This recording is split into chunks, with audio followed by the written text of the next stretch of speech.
Eh bien moi je pense que JB Dutch Own se trompe et que c'est le KRC Gang qui va s'imposer face au 7am puisque c'est ce que nous avons pronostiqué. Ouais. Mais revenons en vitesse sur ce qui a été dit avant de rentrer dans le match. JB Dutch Owns qui revient notamment sur eh bien bon, cette game qui a été délicate, mais il a insisté sur le fait que la communication était bonne dans l'équipe. On l'avait déjà mentionné, Sliver l'avait déjà mentionné en interview. Ça a été très efficace.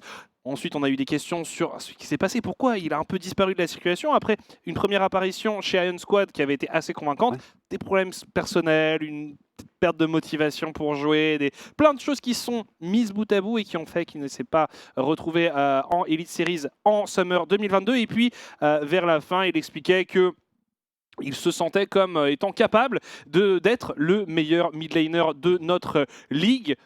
Orchid lui faisait remarquer à juste titre de peut-être un peu travailler son Azir avant parce qu'il y a eu quelques erreurs. Ça ne l'a pas empêché de s'imposer. Non. Donc voilà, globalement, JB, un joueur, voilà, on a dit une petite complication technique. Merci à KitKat de nous accompagner pendant qu'on va pouvoir finir finalement on essaie de se dépêcher, finir l'interview, de débriefer l'interview tout en tranquillité. Je voulais revenir un petit peu sur ce qu'il a dit notamment du Varus qui avait été piqué par les NIT en disant que une fois que le Varus...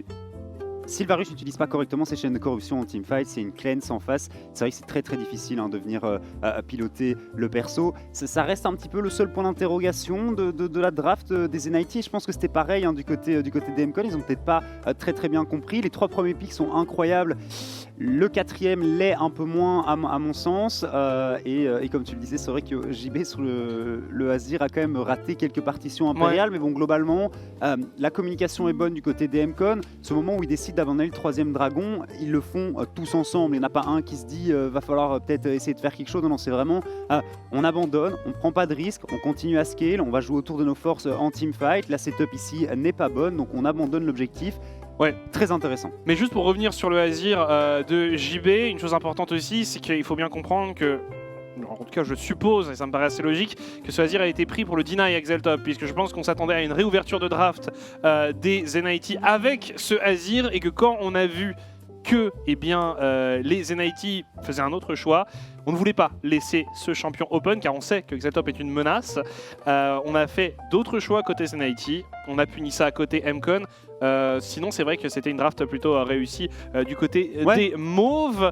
Voilà, et puis non, c'est vrai que moi c'est toujours un joueur que j'ai bien aimé, JB, un joueur qui pour moi est assez sous-coté, assez sous-estimé, et bon, même si voilà, cette game n'est pas la plus représentative, je trouve que, l'air de rien, quand ton équipe est en 3-1, c'est difficile de faire des reproches à Mcon. Oui, très clairement, je trouve que du côté de Mayuk, de Pipibat, de JB, ça joue très très bien. Sliver qui est très solide, une saison de plus, et Isgoblin, j'avais mentionné Sarel, une légende. Super. Il a mis un énorme teamfight qui retourne la partie en faveur des Mcon à mon sens. On l'a un petit peu moins vu sur la fin globalement, et c'était moins flashy, mais très très bonne performance d'équipe du côté des Mcon. En tout cas, mesdames et messieurs, si vous êtes restés avec nous jusque-là, eh bien, vous avez bien fait, car il y a probablement une des plus belles affiches de la semaine qui va commencer dans quelques instants. Nos amis de chez KitKat sont repartis faire une sieste. On espère qu'ils vont rester au chaud ce soir, puisque nous allons bientôt avoir le début de KRC Gang contre Team 7am. C'est parti, génial, le timing. Parfait. Le timing est incroyable. 7am donc en blue side. Là c'est Juan Gertas qui est enlevé. On va certainement voir un ban de Maokai côté KRC Gang eSport. Ça m'étonnerait pas spécialement de voir un ban du Jax aussi, sur lequel Zergot a été globalement incroyable. Et le Rise de Saïra qui pourrait également être enlevé. Pour le moment, 3 des très gros junglers du moment qui ont été ban. Alors, il reste le Wukong, mais il va falloir faire un choix côté KRC Gang eSport. Il y a en effet des choix importants à faire. Le Cassadin qui est enlevé par la team 7am, champion qu'on ne voit pas beaucoup mais qu'il ne faut vraiment pas sous-estimer. Le ban de AC Johnny, il est archi normal contre Gank parce que c'est un champion très puissant et puis c'est un des champions sur lesquels Gertas est excellent. Par quoi va-t-on ouvrir la draft? K-Santé est disponible, Azir est disponible, le Yone on n'y croit pas. Non. Pas à moins que, mais Jax. Non, j'y crois pas du tout. Il y a du Jax, il y a du K-Santé, mais quitte à choisir entre Jax et K-Santé, je prendrais plutôt la première option pour Zergoth.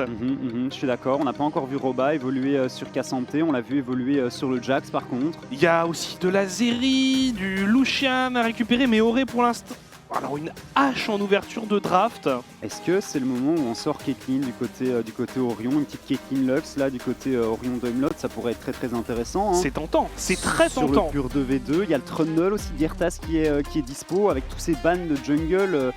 Ça pourrait être envisagé, non, c'est le Varus 10% de win rate qui est le king du côté KRC Oui, Gang. mais les 10% de win rate qui ont été assurés par Orion lui-même. Donc finalement, on a le seul joueur victorieux sur Varus qui va reprendre ce champion. Et Gertas sur Viego.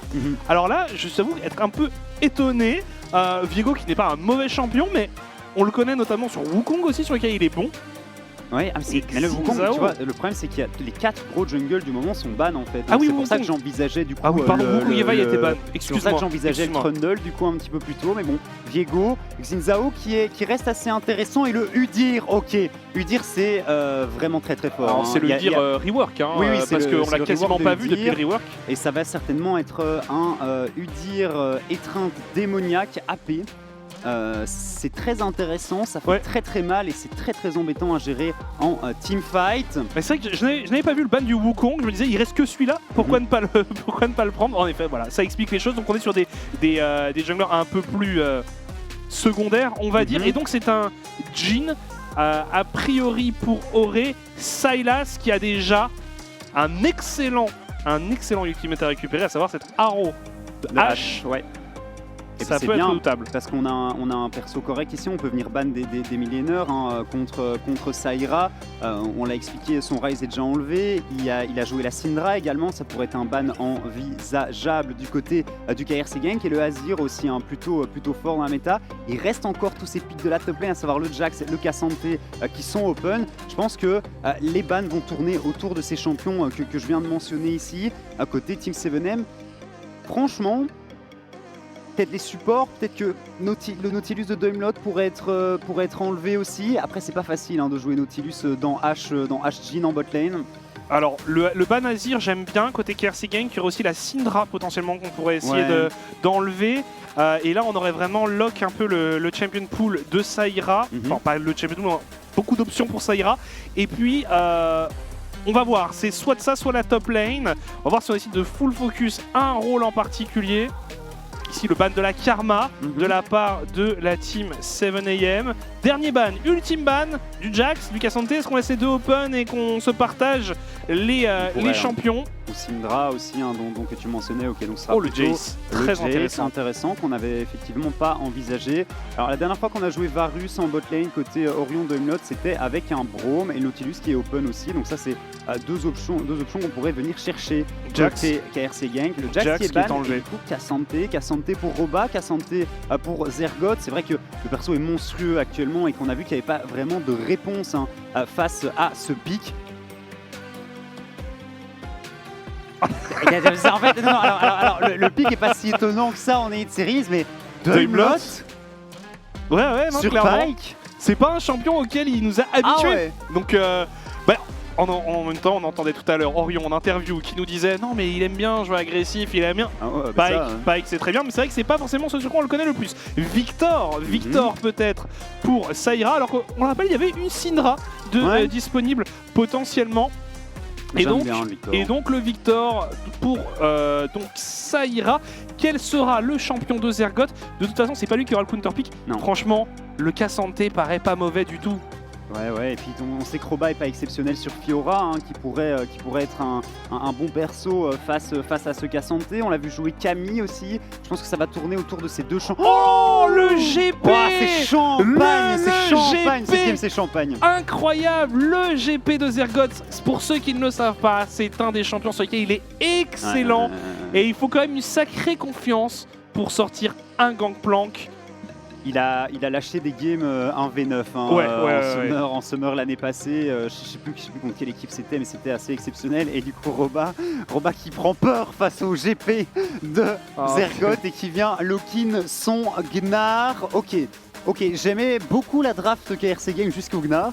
Et je trouve que la draft de la team 7M est quand même champagne, hein, avec le Udyr qu'on n'a pas encore eu l'occasion de voir, la H support que j'adore, et ce GP surtout entre les mains de Zergoth. Ça promet, je pense que cette game va être très très intéressante. Alors on va revenir un petit peu sur ce 2v2 bot lane. Pyke, Varus, ça peut surprendre, surtout contre une H et un Jhin qui sont deux champions qui n'ont pas de mobilité. Ultra statique, voilà. Clairement. Donc clairement, dès qu'il y a les flashs qui manquent, je pense que Doimlot va vraiment tenter de forcer un maximum en early avec les hooks, essayer de forcer des flashs pour permettre à Girtas peut-être de venir aider cette duo lane, tout simplement de récupérer des kills en 2v2. Après, il faut faire gaffe en early parce que ça va être très compliqué face à Quick Timer et à Auré, étant donné que tu n'as pas l'avantage de range. En effet, c'est un des points d'interrogation. Le choix de Doimlot qui, je pense, n'était pas forcément prévu par la team 7am. En tout cas, sur le top side, on a un Gnar. Donc, comme d'habitude, quand on a un Gnar, on a un champion qui devrait être à peu près safe. Par contre, voilà, on a l'option grosse engage, grosse front lane en forme méga Gnar pour le late game. Ça va être plus ou moins le rôle de ce joueur. Là où du côté de Zergoth, le but, ça va être de faire exploser des barils avec des crits complètement invraisemblables et d'essayer de remporter la game à travers ça.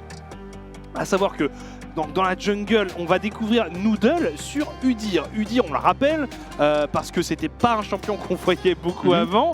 Il a été rework l'année passée, puis il a été indisponible en compétitif pendant une très très longue période. À partir du moment où il est redevenu disponible, il n'était plus vraiment méta. Donc finalement, on a très peu de connaissances sur ce champion dans un contexte compétitif. C'est ça, on le voit de temps en temps, notamment quand tous les gros champions méta de la jungle sont ban actuellement. Je pense que Udyr, c'est quand même un perso qui est très très fort, surtout au niveau de la solo queue. C'est un perso qui est difficile à gérer. Il y a deux itérations qu'on voit côté Udyr. Il y en a une, c'est avec l'étreinte démoniaque, celle que je mentionnais juste avant, c'est probablement ce qu'on va voir. Et étreinte démoniaque Jak'Sho, ça me semble tout à fait logique comme choix. Et t'as une autre version, la version Full AD avec la griffe du rôdeur pour venir tout tape tes adversaires. Je pense que ce n'est pas celle-là que Noodle va sortir aujourd'hui parce qu'il faut un minimum de frontline quand même du côté de la team 7M. Mais je suis hypé par ces deux drafts qui demandent des mécaniques. Tu vois ce que je veux dire? Et surtout qui sont un bon mélange du style signature des joueurs et des équipes respectivement, tout en ayant des petits twists à certains endroits. On peut penser à ce Pyke, à ce Udyr notamment. Ça va être intéressant à suivre. On le rappelle, ce sont deux des équipes qui sont considérées comme étant les favorites qui vont rejoindre, en tout cas l'une des deux va rejoindre, et ça paraît fou de le dire, Benelux United ou MCon en tête du classement. Bref, c'est l'une des rencontres de cette soirée. C'est la rencontre de cette soirée, même tout simplement. C'est cette rencontre qui va clôturer notre deuxième semaine de compétition des Elite Series. KRC Genk eSports contre Team 7am. C'est parti! On va voir un petit peu ce que la Team 7M va réussir à faire, surtout au niveau du mid-late game. À mon sens, c'est sur ces phases de jeu-là qu'on a eu un petit peu plus de mal côté de cet effectif. Alors que du côté de Genk, on sait qu'au niveau de la macro, au niveau des prises de décision en mid et en late game, on est très très bon. C'est notamment une des forces de cet effectif, à mon sens. Est-ce qu'il y a quoi que ce soit de dingue concernant les maîtrises? Non. Triple déluge de l'âme côté Orion, Doimlot et Quick Timer. Ça me fait plaisir de voir Quick Timer jouer avec cette maîtrise. Je pense que c'est nécessaire quand tu sors la hache pour pouvoir jouer autour des forces de la range de ce personnage. On avait vu ce que Stockbear avait fait. Exactement, on avait vu Stockbear jouer Comet, si je ne dis pas de bêtises. Et forcément, ça a moins d'impact. Ça a moins d'impact. Alors, déjà, une première tentative du côté de Doimlot. Et voilà, regardez donc, regardez ce que peut faire. C'est trop fort, c'est trop fort déluge de l'âme. Attention. Mais serein, Quick Timer qui ne flash pas. En plus de ça, il a une barrière. Oh les dégâts, les dégâts que prend Doimlot. C'est terrible, c'est terrible. Et ça va pas être très amusant ici pour Orion et son support. Non, clairement, on en avait parlé, le double range, c'est vraiment quelque chose qui est très très fort. Attention tout de même, on a pris un hook côté Quick Timer, forcé d'utiliser les deux summoners. Et regardez qui rôde sur le bot side, il y a Girtas qui est pas très loin, mais attention Orion, on est quand même assez low. Il va y avoir Seulement un passage niveau 2 bientôt, il faut être vigilant. On le disait, Gertas pas trop loin de sa bot lane. On pourrait peut-être tenter quelque chose, hein. On est Franchement, fort avancé, hein, côté franchement, ils sont Auric ultra Timer. avancés, ouais. Ultra avancés. Est-ce qu'il va se passer quelque chose? Oh, c'est vu, c'est scouté intelligemment par QuickTimer. Gertas qui ne bénéficiera plus de l'effet de surprise. C'est une des forces de H, hein. C'est ce tracking permanent de la jungle adverse. Quand vous êtes jungler et que vous avez une hache en face de vous, ça peut vite commencer à vous taper sur le système. Ouais, c'est le malaise, hein, très rapidement. Donc Gertas du coup qui a décidé de continuer son full clear. Le flash il est très bon et ça va être un first blood de récupérer ici sans problème par Orion. Et son Varus sur une inspiration légendaire de Doimlot et son Pike. Très bien joué, très bien joué ici. C'est ce qu'on voulait voir, de l'agression. On joue Pike pour faire ce genre de move. Oh là là là là, il l'a mis entre tous les creeps là. C'était très bien joué, c'était très bien joué et un first blood récupéré sur Orion, c'est clairement pas des ressources perdues. Gertas pendant ce temps-là qui farm de son côté. Alors, on a Noodle qui rôde du côté de la mid lane. C'est dommage hein, tout de même ce kill qui est récupéré ici par Orion pour la botlane 7M, c'est compliqué. Ils avaient réussi à mettre une très bonne pression et c'est ce genre de choses qu'il faut vraiment éviter. Hein. Ouais, QuickTimer qui avait déjà craqué son flash. La barrière n'aura pas été suffisante pour lui. Ah, c'est pas compliqué en fait, il y a un hook qui est passé, on a forcé les deux summoners de QuickTimer, deuxième hook qui passe et c'est le kill qui est récupéré. Et maintenant, on va devoir respecter hein, du côté de Auré et du côté de QuickTimer. Et je pense qu'on va pas pouvoir mettre autant de pression que la pression qu'on avait eu l'occasion de voir sur les premiers niveaux ici du côté des 7M. Ouais, Auré qui utilise son heal aussi d'ailleurs. Ouais. Donc voilà, on a perdu beaucoup de summoners et... Oh là là, les pronostics. C'est fou. Mickaël ici sous pression, Mickaël qui se fait contrôler, Mickaël qui se projette, Mickaël qui se replace. Est-ce qu'il va survivre? Il survit et c'est Saïra qui est désormais en difficulté. Gertas qui vient faucher le mid laner suédois. Noodle qui veut venger son Victor. Et ce sera peine perdue. Mickaël a survécu, Saïra a été terrassé. Ça me fait plaisir de voir Mickaël sur un champion playmaker comme ça, parce que bon, la Syndra, le Azir, c'est sympa, mais... Oh bah Azir, il y a moyen d'être playmaker. Ouais, mais alors Sylas et la qualité de Mickaël, c'est un autre monde en fait. Hein. C'est son ADN. C'est ça, c'est vraiment ce genre de champion sur lequel il est très bon. Il n'y a pas d'hésitation. Hein. Il a go in pour remettre son petit Z, c'est quoi, c'est tueur de roi, le Kingslayer, pour récupérer des HP. Et il se repositionne, il arrive à survivre. Saïra, il doit être un petit peu dégoûté là. Faut pas oublier hein, que ce joueur, à l'origine, on l'a découvert sur son Irelia. Oui. À l'époque, il jouait sous le nom de Mike Okoro. Il avait joué au RSC Anderlecht eSports. En Belgique. À l'époque, ouais, au tout début. Et il était arrivé un peu comme remplaçant et avait sorti donc une Irelia. Et avait pulvérisé plusieurs matchs. Et tout le monde se disait, mais c'est qui ce mec? Personne ne connaissait ce joueur et depuis, il a une très bonne carrière. Saïra, de nouveau, pris pour cible, qui se prend tous les contrôles du monde. Et Mickaël qui va chercher son premier kill. Saïra en 0-2. Ça va pas aller du tout, Saïra. Ça ira pas hein, pour lui. C'était trop tentant, on avait résisté pendant 4 jours. Et finalement, le jour du match contre Genk, on craque. Elle est sortie, bon, on en a d'autres, vous inquiétez pas. Je vais essayer d'arrêter de la... Orion qui a failli procher QuickTimer, Doimlot qui vient juste appliquer l'Ignite, ça va être suffisant. Les joueurs de Genk qui mettent un rythme de dingue dans cette partie. Gertas qui a été stun, Noodle qui a puni l'audace du jungler français. Ah, faut vraiment faire très attention à ce Udyr. Hein. Ouais, parce que là on donne quand même un kill et un dragon. Ouais, et puis il farm très bien aussi, hein. Gertas qui lui a décidé de mettre un maximum de gank, un maximum de rythme dans cette early game, mais Udyr est là pour farmer et comme tu le dis, on vient de lui donner gratuitement un kill, un dragon. Attention tout de même à ne pas trop prendre la confiance hein, côté gank. On l'avait vu lors de leur rencontre de mardi face au Heat.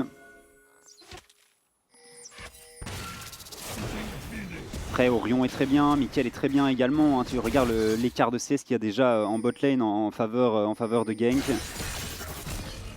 Ouais, clairement, ça se passe bien pour cette duo lane. Orion, Deumelot. Par contre, alors, pourquoi Auré joue avec un heal ici sur le Jhin? Je ne comprends pas trop. T'as quand même pas mal de choses hein, que tu peux cleanse. Je pense au stun du Pike, je pense à la haro volée de Mickaël, je pense à ce Gnar, au stun de Gertas également. Cleanse a quand même beaucoup de valeur en ce moment, surtout sur les ADC statiques. Et quand on voit, il y a quand même des compositions avec énormément de contrôle. Donc c'est pas forcément absurde. Attention à ce héros de la faille entamé par la team 7am. Quick Timer, Saïra sont présents sur cet objectif. Il y a tout le monde. Il y a tout le monde. Attention à Gank, à pas en faire trop. Attention Deumelot, on ramène Quick Timer, mais est-ce qu'on va pouvoir follow up dessus? Gertas forcé à ulti pour se repositionner. Oh, Auré, le flash-in qui vient faucher Gertas. Ouais, bah c'était en 4v5, il n'y avait pas le méga côté Roba. Non, ouais, c'est bon pour Roba, mais là pour le coup, petite erreur, on va dire, de la part de Gank qui s'est approché alors qu'il n'y avait clairement pas la supériorité numérique et qu'on avait en plus de ça Orion qui sur le bot side allait finalement équilibrer la situation. On l'a vu un peu plus tôt dans la soirée, cette situation c'est simplement prendre les plaques pendant que l'adversaire prend le héros de la faille. Alors mettre du rythme c'est bien mais il faut pas en faire trop non plus. Exactement. Hein, du côté du KRC Gank. Udyr ça scale très bien, GP ça scale très bien également, le stun est très bon ici sur Auré et je ne pense que ça n'aboutira à rien. Non, ça n'aboutira pas malgré, rappel du rideau, on a touché pas mal de balles côté Auré. Ouais, ils ont pas perdu un seul HP, il faut vraiment respecter. Entre les creeps, oh là là, le creep. Les fanboys. Non mais c'est pas qu'ils soient fanboy, mais c'est que ça se joue à un détail. Ce genre de hook est quand même très compliqué à venir chercher. Hein, mais tu l'avais vu, hein, la petite fenêtre là, Deumelot l'avait vu aussi, on tente, ça ne passe pas. Oh là, Orion. L'Aro qui touche, peut-être le sauvetage, non, Orion c'est compliqué, mais il donne tout à Deumelot qui s'est complètement troué ici et qui se fait prendre à partie par Quick Timer. Gertas qui veut sauver son support, mais on n'a plus la supériorité numérique. Et la réaction de Zergoat pour assurer la situation, pour venir en aide à sa bot lane. Ouais mais pareil, pas de cleanse sur Orion. Hein. Et il le paye cher avec cet arrow très bien senti. Ah, clairement ça a été vite puni, 2 kills pour Auré qui est passé d'une paire de bots améliorée. Ah, et bien un carquois zénithien, une petite épée, une pioche. Non, franchement, là, c'était jour de solde chez Auré. Auré s'est mis très bien sur ce fight ici. On voit les premiers objets qui commencent à apparaître. Et Sense River sur Zergoat notamment. Ah, ça farm. Hein. Avec le passif de GP, les golds montent très vite. C'est assez impressionnant les ressources que tu peux générer avec Gangplank. Alors c'est un Victor Heroa du côté de Saïra, mais on n'est pas parti tir, du coup ce sera pas le combo Roa Archange qui sera proposé. Ouais. C'est ça, c'est tout à fait ça. Petite auto-attaque, les plaques du coup récupérées ici, et on s'en sort bien hein. Pour ce Gnar, c'est normal. Hein. GP n'est pas non plus... GP est très bon en très early, mais contre les match-up mêlés surtout. Tu parlais du séculaire, c'est aussi pris par le par Mickaël, alors que Orion ici est pris pour cible avec l'Aro et finalement le renfort, Doimlot qui vient faire barrage de son corps et qui vient interrompre le rappel du rideau. On s'est un peu loupé, mais Quick Timer qui devrait tomber à coup d'ignite. On a loupé beaucoup de choses ici de part et d'autre. Ouais, c'est dommage, hein, ça fait 2 ultis qui partent un petit peu dans le vent ici côté Doimlot. On le rappelle, hein, c'est un partage de gold, hein, l'exécution de l'ultimate de Pyke. Ouais. Et surtout quand tu commences à lancer la machine hein, avec Pyke, bon, il a déjà 2 kills récupérés à l'ignite, mais voilà, quand tu commences à lancer la machine Pyke, ça peut gagner une game seule en fait. On voit aussi 2 fois Orion forcé à utiliser ses chaînes de corruption de manière complètement défensive. Donc pas dans un setup optimal. Et là, en plus de ça, il y a un objectif. Oh, il y avait un hook. Il y a un hook qui est passé. Il a touché. Et Auré est assez low. On a envie de voir ce qui se passe au niveau du fight. Le héros de la fight qui a été relâché. Doimlot qui a réussi quand même à salement amocher Auré et à peut-être le forcer à se repositionner. Auré qui déguste quelques savoureuses salades dans la rivière, mais il reste quand même en danger. Orion qui va revenir. Il a sa Yumu hein, désormais. C'est un Varus Poke du coup. Les deux, il commence à faire peur. Hein, ouais, bah là il aide son équipe à chauffer cette wave. La Haro qui est complètement raté ici. Ouais, mais de toute façon, à lui dire, c'est flippant, hein, et tu le disais. Et train de démoniaque complété pour le jungler 7am. Mickaël et Saïra qui continuent à se faire face. Avantage important en CS hein, pour le mid laner de gank. Après, on a quand même pris les foudres du KRC gank hein, côté Saïra. Ah, il y a eu du passage en effet sur cette mid lane.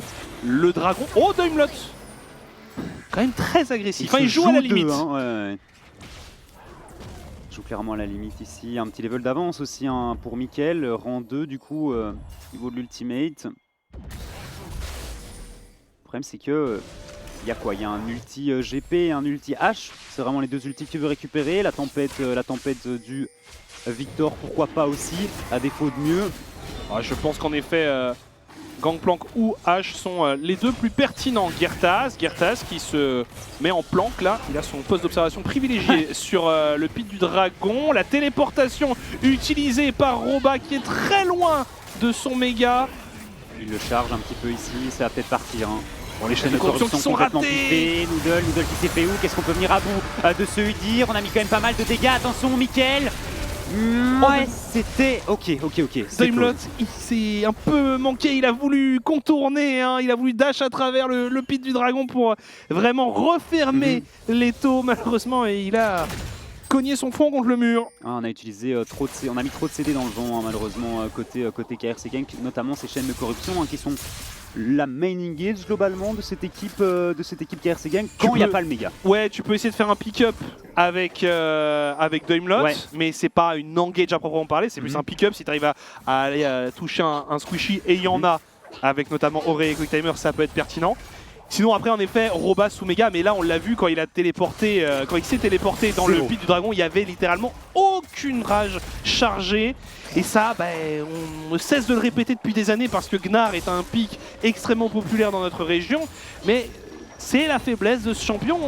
Parfois tu es obligé de rejoindre ton équipe dans des situations non optimales. Et un mini Gnar dans un fight, c'est plutôt anecdotique. Tout à fait. Est-ce qu'on va utiliser l'ulti ici pour push la wave côté Roba? Non, même pas. On va repasser en mini. Il va falloir recharger la barre de Gnar pour ce teamfight autour de ce héros de la fight qui pourrait arriver. Hein. Donc c'est l'objectif autour duquel on va se battre pour ces 2 équipes. Ouais, d'ailleurs on voit le Varus qui reset. Justement pour se préparer à cet objectif. Et Noodle ne perd pas de temps. Quoique finalement il en perd. Changement de décision pour Noodle, mais il est déjà très tanky. Oh, l'engage sur Mickaël qui se fait enchaîner au niveau des contrôles et c'est compliqué pour lui de s'en tirer. Mais c'est bon, il vit. Auré qui a fait une grande classique, il a mis sa 4ème balle sur un creep plutôt que sur un joueur. Ouais, je pense que c'était un kill gratos ici qu'on pouvait récupérer côté 7am. Après on a forcé le back et il n'y a pas de téléportation sur Mickaël. Et Roba est en méga, mais c'est vrai qu'avec l'infériorité numérique c'est compliqué. Les barils ils font peur. La téléportation ça va être un peu tard parce que le héros de la faille est désormais complété. Est-ce qu'on va essayer de choper quelqu'un? Finalement, Mickaël et Roba sur la top lane sur Zergoth. Et Roba vient à bout de son adversaire. Le rappel du rideau qui va chatouiller un peu Mickaël. Un kill contre un héros de la faille. Oh là là, Doimlot qui a été obligé de se repositionner, qui va utiliser son flash. Girtas qui traverse le pit du héros via son ulti. Et Orion qui continue à farmer. Oh Roba. Est-ce qu'on a un flash? On a un flash. Oh, c'est pas mal beau. Ici, c'est pas mal Roba. Est-ce qu'il va parvenir à faire quelque chose? Noodle est assez low, Mickaël est là en renfort. On en reste là. Mais on a eu assez chaud du côté de Roba, du côté de Noodle. Oui, il est resté serein quand même. Roba, la floraison mortelle du Jhin. Là, le root, je pensais qu'il allait le flash out. Hein. Mais non, on avait un autre plan en tête. On arrive à ramener Noodle sous la tour. Un petit peu trop tanky, se dire pour le moment. Quand ils pensent combien de matchs ils ont joué l'un contre l'autre, Roba et Zergoth, depuis le temps qu'ils sont dans la ligue tous les deux? Je sais pas. Franchement, ça c'est le genre de petits stats que j'irais bien regarder ça parce que ça a toujours été deux des meilleurs top laners de la région. Ouais. Bah, forcément ils n'ont jamais joué dans la même team vu qu'ils sont tous les deux top. Et ils ont, je pense qu'ils en ont fait un paquet des matchs l'un contre l'autre. Ils sont tous passés par beaucoup d'équipes. Ils jouaient déjà. Roba a joué en Dutch League, hein, pas en. Ou est-ce qu'il a fait un truc en Belgian League? Ah non, il a commencé au KV Mechelen. Hein. Ouais, c'est ça. Donc il jouait en Belgian League aussi. Donc effectivement, ça fait quoi, 4 splits maintenant qui jouent l'un contre l'autre. Attention, Roba, justement, face à ce joueur qu'il connaît si bien, Doimlot, qui fait acte de présence. Mais c'est bien un kill. Pour le Gnar. Je me permets quand même de dire que Doimlot, tu es honteux sur tes ultis vraiment. Elle n'est pas encore tout à fait au point, sur le reste c'est très bien. Mais Doimlot sur ses ulti Pike, pas fou. On revoit ce qui s'est passé par contre en mid lane avec Orion qui s'est fait vaporiser. Pas beaucoup d'espoir pour lui, s'il se prend l'ultimate de la hache. Ouais, pas de tense, c'est la mort. On va falloir aller chercher une QSS à un moment ou un autre. Ou espérer ne plus prendre les arrows de Quick Timer. Attention, Doimlot qui prend petit stun là. Bon, il faut l'empêcher de charger. Non, pas faire comme Agency. Non, c'est. On est rodé. Côté gank, le méga. On reste devant au gold, pour gank, méga chargé pour Roba. Attention, Girtas qui a envie d'y aller. Les shots de corruption et shutdown récupéré par Orion. Girtas qui essaie de se repositionner. Roba qui prend quand même beaucoup de dégâts. Il est désormais de retour en mini-Gnar. Mickaël qui n'a pas de téléportation, qui ne peut pas forcément être là pour l'instant. On arrive à attraper Saïra. On répond. Orion. Pris pour cible. L'arrivée de Roba, toujours en mini. Quick Timer et Saïra qui sont low mais qui sont toujours en vie. Attention à Zergoth. Attention aux pirates qui pourraient venir inverser la situation, qui fait un excellent travail mais ce n'est pas suffisant. Doublé et récupéré par le top laner des 7am. On vient de se faire ace en 4v5 là côté 7am. Non. Jhin était, je suis mauvaise langue, Jhin était mort avant le début de ce fight. On va revoir un petit peu tout ce qui se passe ici. La Harrow est pas mal, mais une Harrow au corps à corps ne stun pas Girtas pendant très longtemps. Et Orion derrière avec son Varus met énormément de dégâts. Roba aussi ici qui rentre en mini dans la mêlée, qui fait très mal. J'ai eu peur quand Zergoth ici. Très bon baril. Et puis c'est Reset City avec le Viego et... Il a encore mis son ult à côté. C'est un gimmick quoi, c'est... En tout cas, le résultat est bon pour les joueurs de gank. Mais la mauvaise nouvelle, c'est ce doublé récupéré par Gangplank, qui est désormais sa griffe du rôdeur, son Essence River. Et on le sait, un Gangplank, quand ça avance dans la partie, ça peut être menaçant. Round 2 autour de ce dragon. Noodle, il faut qu'il respecte niveau 14 sur ce Gnar ici, qui a l'ultimate de disponible. Mickaël qui va mettre de très bons dégâts sur Noodle. Noodle qui n'est pas assez tanky et qui va finir par tomber. C'est pareil pour Zergoth sur le haut du teamfight ici. Saïra qui se fait attraper. On va réussir à tuer 3 des joueurs des 7am. On peut récupérer ce dragon. On va pouvoir se diriger également vers ce baron Nashor. Et 6K gold d'avance. Et les teamfights qui ont l'air d'être maîtrisé hein, côté KRC Gang. Ouais, c'est clean et surtout que là le focus était bon. On a décidé de se retourner sur Zergoth qui était franchement très menaçant, très menaçant, et ça a payé. Il a été muselé dans ce teamfight. On est désormais sur le Baron Nashor. Attention, Quick Timer qui essaye de poke un peu. Il y a Auré qui est présent lui aussi, et puis Noodle qui va tenter de revenir à pied, mais bien trop tard. Le Baron de la faille, le Baron Nashor qui est sécurisé par le KRC Genk. Elle est pas facile cette game, hein, notamment pour Saïra et Quick Timer qui sont des cibles toutes trouvées hein, pour le KRC Genk. KRC Genk qui met tellement de rythme dans cette partie. Et ouais. le Udyr, on l'a vu, hein, le Udyr isolé comme ça, qui est pas spécialement tanky hein, au vu du stuff sur lequel il a décidé de partir. Bah, c'est ça le problème. En fait, c'est un peu comme Maokai à l'heure actuelle, où tu décides de partir être un démoniaque premier objet, et du coup, bah oui, forcément, la tankiness c'est un peu léger. Attention, Noodle, on va voir ici, hein. Là, on se fait complètement détruire pour le jungler des 7am. L'enchaînement de contrôle est redoutable et empêche toute outplay du côté de ce Udyr. Aucune hésitation, Zergoth qui n'arrive même pas à one-shot les waves de creep ici avec son GP, niveau 13, 2 levels de retard, il y a un flash tout de même, la grille du rôdeur est pas mal, on arrive à mettre un stun, va peut-être falloir flash ici, côté Zergoth, et on meurt. On a grid, la Haro qui est pas mal, la floraison mortelle qui vient restun Roba au sein de la tempête du Victor, et c'est un kill de récupérer en échange. Pendant ce temps-là, c'est Orion et son Varus qui fait un très bon travail sur la Mickaël. Attention, Mickaël ici sur Auré qui va lui mettre 70% de sa vie en un combo.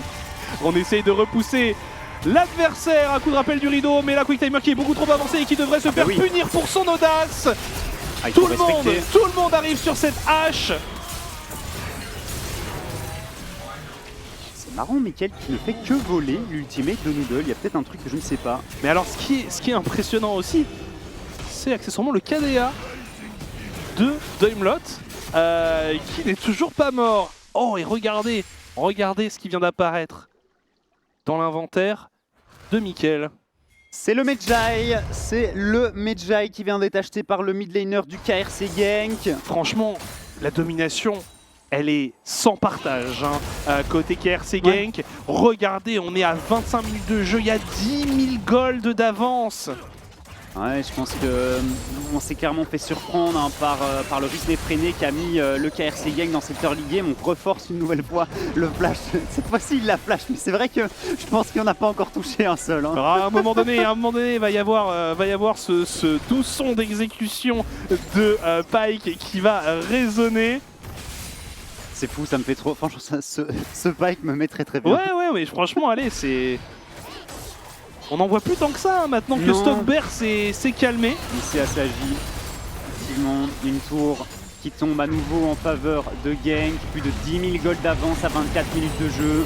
Dire qu'on a vu quand même un truc genre 75% de vote pour notre Kia fan vote. Ouais, on a vu que des gens d'élus en fait.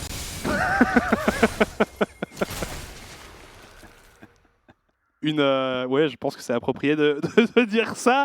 Alors, désormais, Noodle qui a réussi à s'acheter un peu plus de stuff. On a le Jack Show complété pour le jungler 7am. Ça devrait être un peu plus compliqué de le pulvériser. Quoique, quand tu prends tous les contrôles qu'on voit du côté de Genk, on meurt quand même. Mais ça va être un peu rassurant. Après, à part Gertas qui a des bons dégâts sur les HP max, c'est un Orion qui a décidé de partir létalité sur son Varus, donc on n'a pas tant de dégâts que ça sur les max HP. Noodle qui va peut-être au final me faire mentir. Et alors autre chose intéressante, attention, Gertas ici, il a un flash, Ah, mais Daimlot qui fait plus furieux une nouvelle fois et qui finira par tomber, shutdown de récupérer par la brûlure de l'étreinte démoniaque. Là par contre on a perdu un peu bêtement son support du côté du KRC Genk, alors rien de dramatique hein. On a quand même encore 11k gold de marge, mais voilà, là c'était un petit excès de confiance. C'est excès de confiance effectivement. Après je crois qu'il est très en confiance hein, Daimlot depuis le début de la game, j'ai l'impression qu'il est dans l'excès donc... Mais ça me fait plaisir, c'est comme ça je pense que c'est comme ça que tu dois jouer Pyke hein, de toute façon. Et alors il a peut-être on a peut-être l'impression qu'il joue un petit peu n'importe comment, mais globalement c'est réfléchi. Hein. Doimlot est un très très bon joueur et Doimlot réfléchit un minimum à ce qu'il fait, bien entendu. Ouais, qui mérite de se retrouver dans une équipe de ce niveau. Oui. Le Dragon qui est entamé par les 7AM. On est un peu en retard du côté de Genk. Orion qui tente une flèche, ça ne coûte rien. Ah, par contre, Mickaël qui trouve une engage. Noodle en protection, c'est pas mal le positionnement d'Orion qui se fait zoner par Saïra. Le rappel du rideau utilisé par Auré, mais les dégâts ne sont pas au rendez-vous. Mickaël qui doit s'extraire du fight. Shutdown récupéré. Par contre, Doimlot qui vient exécuter Auré. C'est la première qu'il arrive à passer avec le pike ici, un hook supplémentaire qui va passer sur Zergoth qui n'a plus de flash. On a récupéré le reset, sur Doimlot, même si on n'a pas récupéré le kill. Est-ce qu'on peut aller plus loin? Côté KRC Genk, Quick Timer en difficulté, Kaioken 1, non ça ne passe pas. Mickaël qui vient terminer le travail avec ses chaînes. Ouais, ça reste un fight qui se passe très très bien pour le KRC Genk qui continue à accroître son avantage, son avance dans ce match. Champagne une nouvelle fois, hein, tout de même sur cette fin de partie ici. On se fait plaisir, il y a un Baron Nashor qui va arriver sur la map, Quick Timer et Auré qui devraient être au rendez-vous, Zergoth qui a sa téléportation également disponible pour venir rejoindre ses coéquipiers autour de l'objectif. Mais on va peut-être pas prendre de risques, hein, mais si on prend pas de risque, est-ce qu'on n'a pas juste perdu la game? Ouais, je pense que là, en effet, on est obligé de tenter quelque chose. Noodle, les dégâts sont énormes. Par contre, ici, Saïra qui tente quelque chose qui ne sera pas couronné de succès. On a déjà détruit 2 joueurs des 7AM et on veut aller plus loin. Côté KRC Genk. On peut se retourner sur le Baron, hein, où il y a une wave de creep qui arrive, mais je pense que Baron Nashor a into un regroupement en mid lane. Il y a plein de possibilités là hein, pour le KRC Genk, mais le Baron Nashor semble en effet extrêmement tentant pour l'équipe Redside. 15 stacks de Medjay, est-ce qu'on va réussir à le charger à fond ce Medjay côté Mickaël? Ça c'est la grande question. Ah c'est le jeu dans le jeu hein. Bah oui. Vraiment un item très très sympathique, hein. Je suis content qu'il ne l'ait pas supprimé. Oh, petite tentative de vol de Baron côté Zergoth. Ah, il faut tenter ce genre de choses. Hein. Zergoth, les Navori, les 100% de crit également. 80 plutôt. Alors là vraiment, je pense que côté 7AM, faut capitaliser sur un bon baril de Zergoth et c'est à peu près tout. Mais ils sont la tête sous l'eau hein, côté 7AM. Ah, une bonne arrow aussi qui pourrait peut-être. Mais même, le problème c'est t'as trop de menaces côté Genk. Même si t'arrives, j'en sais rien moi, à vaporiser Mickaël ou Gertas ou Orion, il y a d'autres solutions. On a notamment, bah oui c'est ça, hein, Mickaël avec un stack de Medjay, il a aussi des arguments à faire valoir en teamfight. Hein. Ouais, et puis il y a un spell shield hein, maintenant sur Orion pour éviter ses tarots. Orion qui disait qu'il ne craignait personne au rôle d'ADC dans cette ligue et qui montre hein, que, eh bien, il est à la hauteur de sa réputation. 7-2-7 ici sur le Varus, effectivement. Ah, très bonne perte d'équipe, hein, de toute façon. Oh, les chaînes qui touchent, mais forcément les agrumes de Zergoth qui lui permettent de se repositionner. La tour est quasiment tombée. Oui, le canon devrait terminer le travail, hein, celui qui arrive là. On a quand même du wave clear, hein, mais c'est pas suffisant. La tourelle est tombée. La tourelle qui tombe, effectivement. Même l'inhib hein. Qui devrait suivre, hein. Oui, bah, je pense que de toute façon, au vu de l'écart au goal, il n'y a plus vraiment de solution hein, côté 7AM. On tente, hein. On tente un catch, on tente comme tu le disais un baril hein, qui pourrait peut-être bien passer. La flèche qui est esquivée. C'est un gros cooldown hein, quand même qui vient d'être utilisé. Ça revient vite, mais est-ce qu'on va pas pouvoir tout simplement détruire la base des 7AM intégralement avant là le retour de ce CD? Ça y est, c'est fait. En plus, Noodle qui tombe. Est-ce qu'on pourrait pas terminer cette game ici? La Arrow qui est très très bonne, qui est trouvée sur Auré. Auré qui va tomber également. Attention à ne pas aller trop loin. Tout de même, Gertas qui a pris pas mal de dégâts. Doimlot qui continue à faire le coup furieux, qui met des gros flashs. Stopwatch utilisé par le support du KRC Genk et Zergoth qui va finir par tomber aussi. TP back de la part de Mickaël pour mettre un terme à cette rencontre, notre match de la semaine clairement qui a tenu toutes ses promesses. Les joueurs du KRC Genk qui ont explosé les 7AM. victoire sans contestation possible pour les vainqueurs du Spring Split 2022. Franchement, ils leur ont roulé dessus. Hein. Ah, c'était brutal en effet. C'était très impressionnant ce que les joueurs du KRC Gang ont réussi à accomplir dans cette rencontre que beaucoup annonçaient comme très serrée. Au final, il n'en était rien. Les joueurs de Gang ont déroulé. Le truc, c'est que les 7M, globalement, j'ai l'impression que ça fait quoi? Une victoire, 3 défaites là? Non, 2-2. Ouais, 2-2, pardon, 2-2. Ils ont gagné contre The Agency. Ils ont fini la première semaine en 2-0. Ouais, et ils là, viennent de faire une semaine en 0-2. En cette semaine, ils sont inclinés contre les Benelux United mardi et s'inclinent donc contre le KRC Gang ce jeudi en fin de soirée, en fin de semaine. Il manque un truc à cette équipe. Il y a un truc qui colle pas. Il y a quelque chose qui allait pas dans cette game aussi. On s'est fait éclater sur le 2v2 en botlane. Rien à dire. Le match-up double range s'est bien passé sur les 2 premiers niveaux. Et puis, c'était le Doimlot Show sur l'early game. Tout simplement, il a été vraiment très très bon. Doimlot, je trouve. Tu l'as charrié un peu sur ses ultis, mais par contre, sur tout le reste, il a été assez impressionnant. C'est vrai que c'est marrant parce que c'est pas finalement ce qu'il y a de plus dur à toucher, l'exécution du Pike. Par contre, voilà, tout le reste pour lui, c'était il était en easy mode. Quoi. Il a mis 2 très bons hooks qui ont amené au first blood. Il a fait une très bonne décale sur la mid lane pour profiter du fait que Saira n'avait plus son flash sur son Victor. Et oui, bon, il a raté les exécutions avec l'ultimate, mais comme tu le dis, c'est pas ça qui a de l'importance. Les kills ont été récupérés de toute façon. Il n'a pas manqué de kills en fait avec ses ultimates, si je me trompe pas. Il a juste pas partager les golds, ça aurait permis peut-être à Genk de passer plus rapidement devant. Mais voilà, globalement, une très bonne performance. Gertas qui, comme d'habitude, sur son Viego qui est un petit peu shaky, mais qui a fait de très bonnes choses en early et au niveau des teamfights. Il est mort quand même quelques fois. Oui, mais c'était pas... Il joue en confiance en tout cas. Il joue en confiance, mais il faut mieux ça parce que l'air de rien, il a quand même réalisé une très très bonne prestation parce que c'est ça qu'il faut souligner du côté de Genk, c'est que ça a gagné à tous les postes. Au top, Roba a gagné son match-up contre le Gangplank de Zergoth. Gertas a été beaucoup plus impactant que Noodle, l'air de rien. On a beaucoup parlé du dire, mais finalement on l'a pas vraiment vu. Au mid, sans contestation, Mickaël a battu Saira. Et puis en botlane, on en a parlé. Ça a été Orion et Doimlot qui ont pris l'initiative. Bref, voilà. Nous avons une équipe qui semble très très très en forme et on va vous laisser avec une interview. No other than Guertas. Welcome. It's good to see you again. I mean, you're part of the furniture in the lead series nowadays. I mean, how long has it been? Is it your 3rd year in the Benelux? 3rd years. I mean, hello first, everyone. And I mean, I was playing one split before we merged to the 2 leagues. I'm from Belgium, and I think it is, yeah. So, Guertas, I mean, it's only week 2, but how important is this win against Team 7am when it comes to measuring your own level of play within the team, for example? I mean, I would say that every win is important when you want to reach our objectives. Like, we want to do good stuff at your master, so winning against everyone in Benelux is a step for this, I would say. So I think it's still important for us because on paper, 7am is one of the best team right now.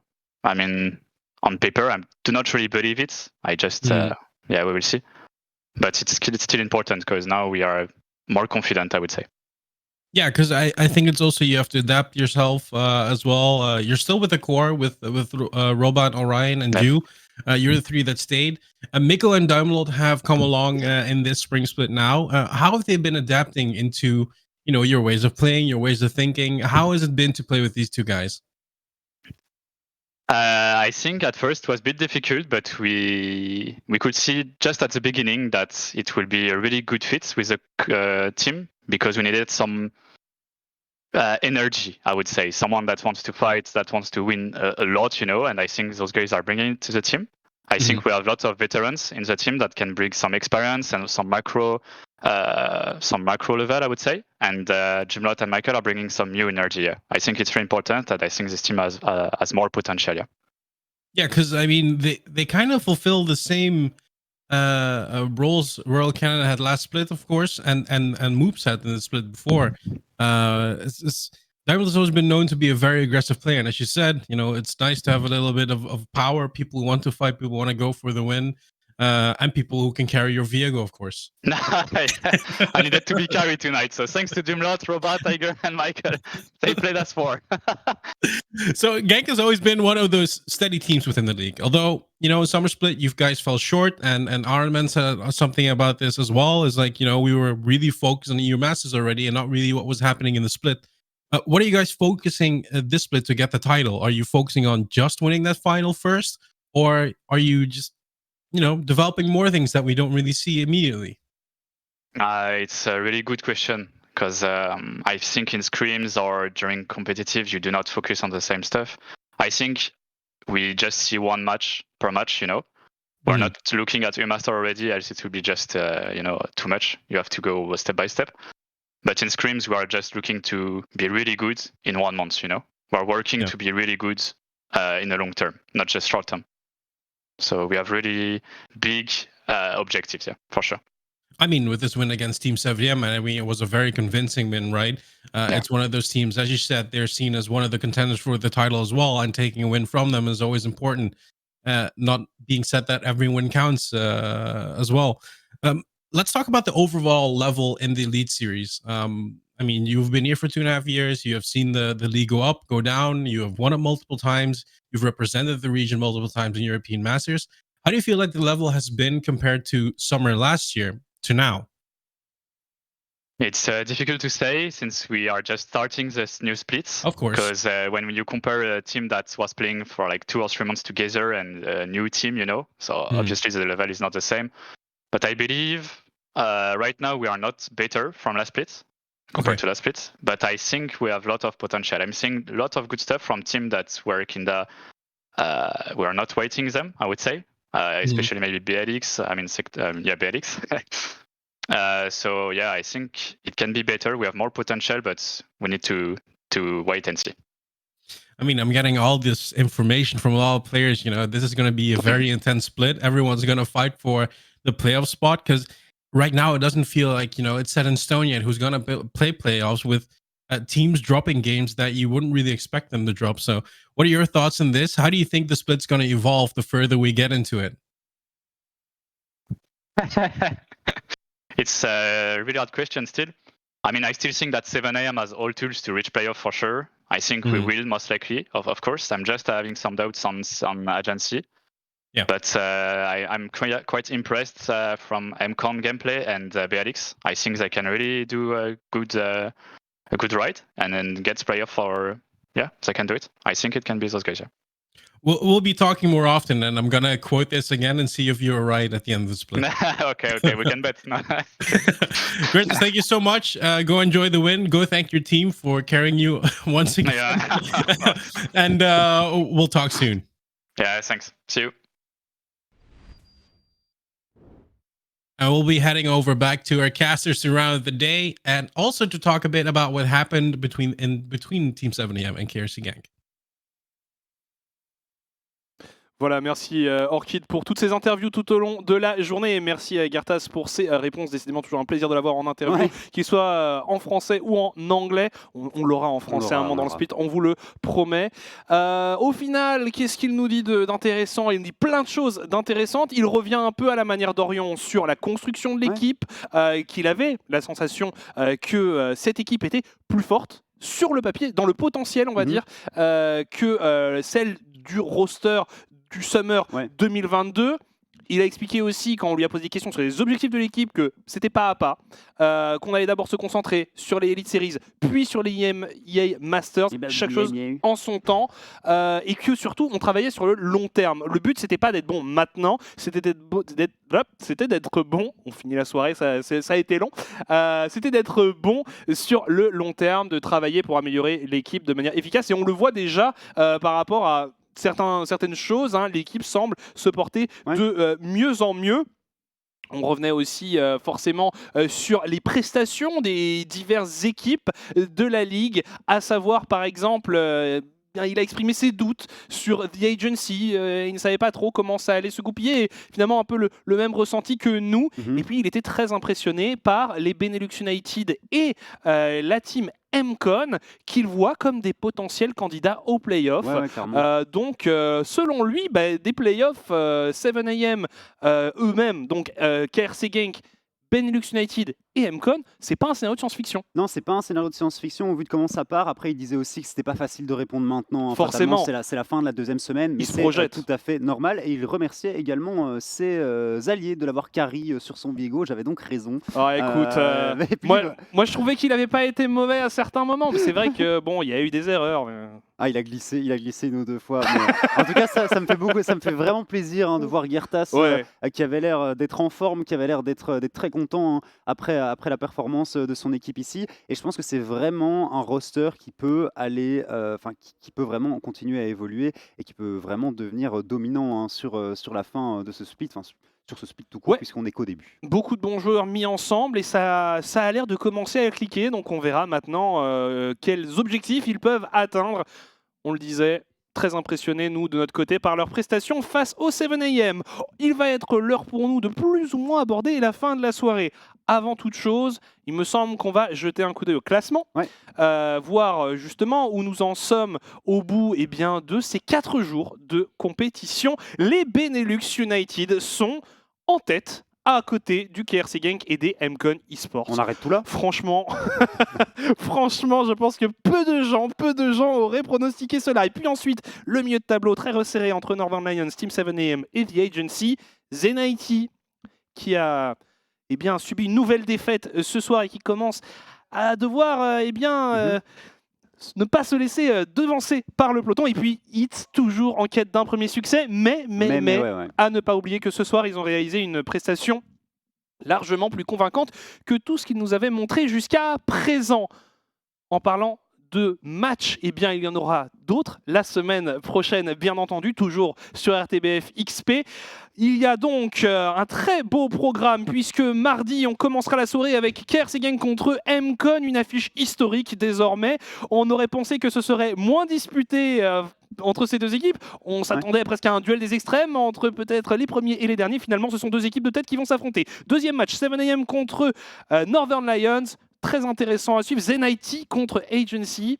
Deux équipes qui ne sont pas forcément au top en ce moment, donc peut-être une opportunité pour Zenaiti d'aller accrocher un nouveau succès. Et puis les Benelux United pour clôturer la soirée face au Hit.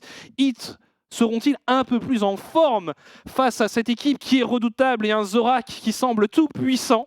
Et puis le jeudi, plein d'autres chouettes matchs à suivre. On reviendra dessus en détail plus tard. Mais KRC Genk contre Northern Lions, 7am contre Zenaiti, Hit contre MCon et puis un très beau Agency contre Benelux pour clôturer l'intégralité de la semaine 3. Tiens, juste à dire que la semaine des Zenaiti est quand même dure. 7am et The Agency. Bon, c'est vrai que The Agency, on les a vus un petit peu plus fébriles sur cette semaine. Mais s'ils arrivent à remonter la pente, c'est vrai que ça peut être une semaine très très compliquée pour les Zenaiti. Mais c'est maintenant qu'il faut essayer de venir accrocher des victoires pour ne pas, comme tu le disais, se faire distancer par le peloton qui part bien loin en tête devant eux. En tout cas, je pense qu'on a encore eu une semaine captivante à suivre. Cette saison des Elite Series nous offre des scénarios assez invraisemblables et des pronostics assez délicats. Pour nous, on doit bien se casser la tête pour essayer de trouver qui va s'imposer et qui va s'incliner. On vous remercie d'avoir été avec nous tout au long de cette soirée de jeudi, également ceux qui étaient là mardi bien entendu. N'hésitez pas à suivre RTBF XP sur les réseaux sociaux, Twitter, tout ça. Nous, on vous fait des gros bisous et on se donne rendez-vous mardi prochain aux alentours de 18h30. D'ici là, portez-vous bien. Salut. Salut.